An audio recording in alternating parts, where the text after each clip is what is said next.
This short video gives an overview about the Understanding by Design process. The Understanding by Design process is also known as UbD. It's a framework that instructors and designers can use to design their classes. The UbD process moves away from content coverage design to designing classes that lead your students to deep understanding.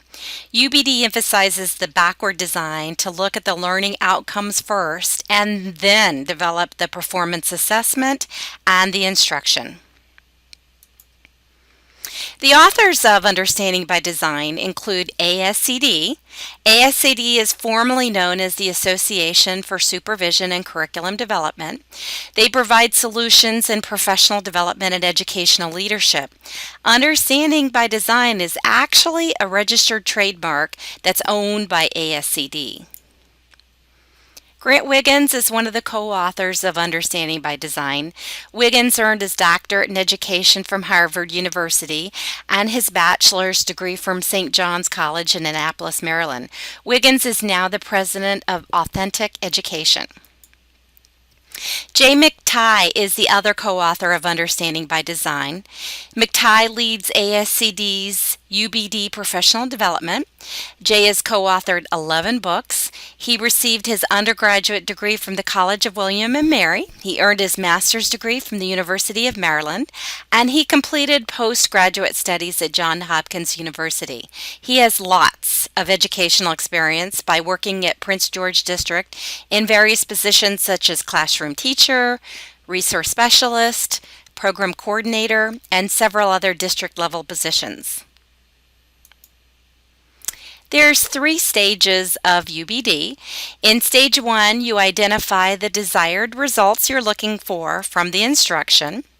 In stage 2, you determine the acceptable evidence you're looking for. You develop your assessments during stage 2.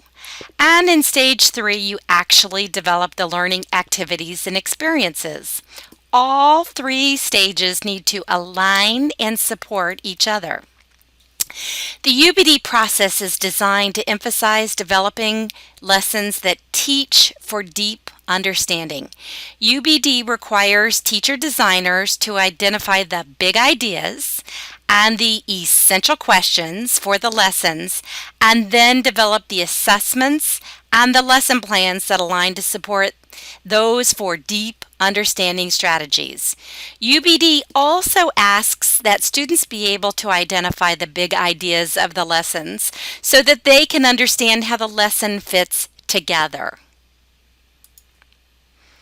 Wiggins and McTighe clarify that UbD is not a prescriptive program, but it's more of a philosophy of education. Using UbD does not require an instructor to follow a single pedagogical system or approach. UbD is more of a processor designed for large curricular units. Using the UbD process to design classes will help instructors avoid the twin sins of typical unit planning. The first twin sin of instructional design is activity-focused design. If a teacher walks out of a class where there's fun and engaging activities, the instructor most likely would judge this class to be a great class. However, the instructor needs to determine, were those fun activities really helpful in moving students towards mastering the course learning objectives? Fun and engaging activities that do not directly align with the course learning objectives are purely entertainment, and they need to be removed. The second twin sin of an instructional design is when teaching consists of purely marching through the textbook to cover everything in the book. The teacher picks up that book, they look at the table of contents, they divide that over the number of weeks in the semester, and then they proceed to create weekly lectures for each week. This is not an effective way to design a class.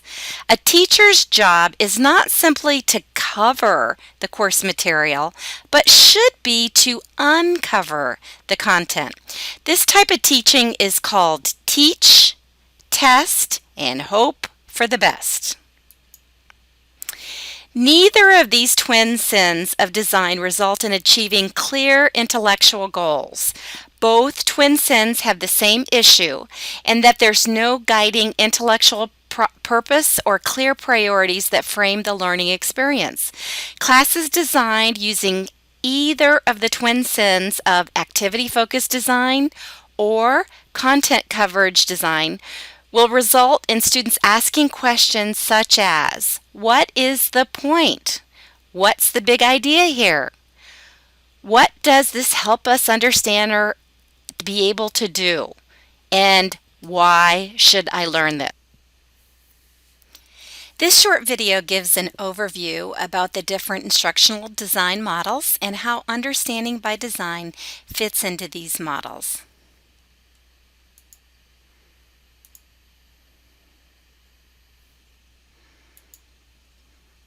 The process of designing a class has become quite complicated. There's usually not one person who has all the skills required to complete the job. There's usually a team of people that work collaboratively to design a class. Some of the people that can be involved in designing a class include people like the subject matter expert, the SME, some people refer to them as SMEs,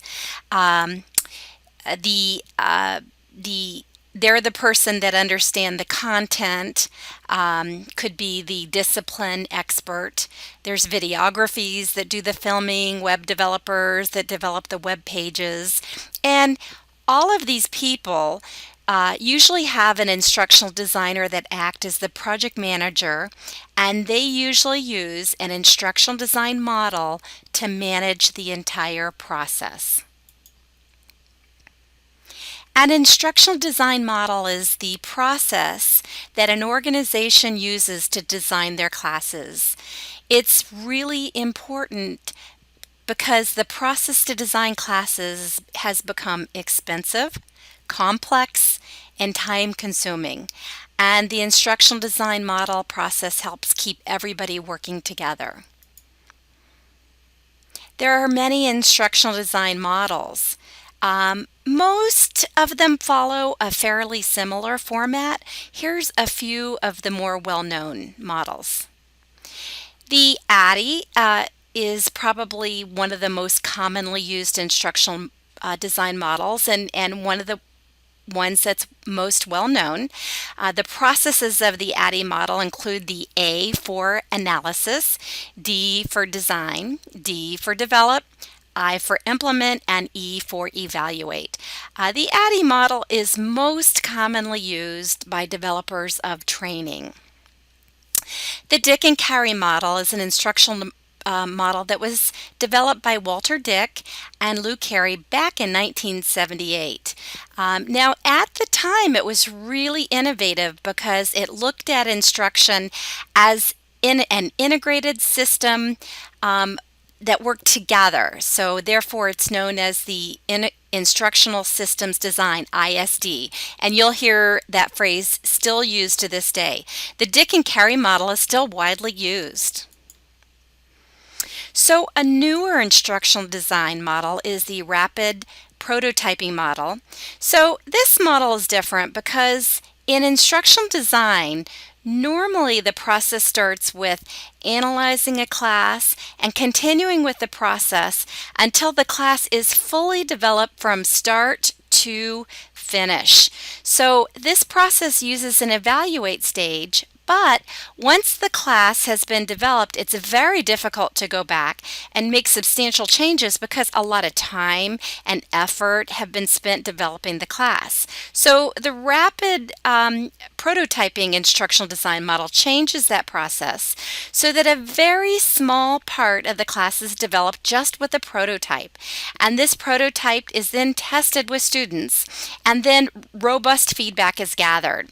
If the prototype is positive, the team can then refine the prototype and based on the feedback continue with the rest of the class. But if the feedback is extremely negative, The team can then completely reformat the design of the class, do another small prototype, and try it until it's refined, and they find one that works and then use it for the rest of the class.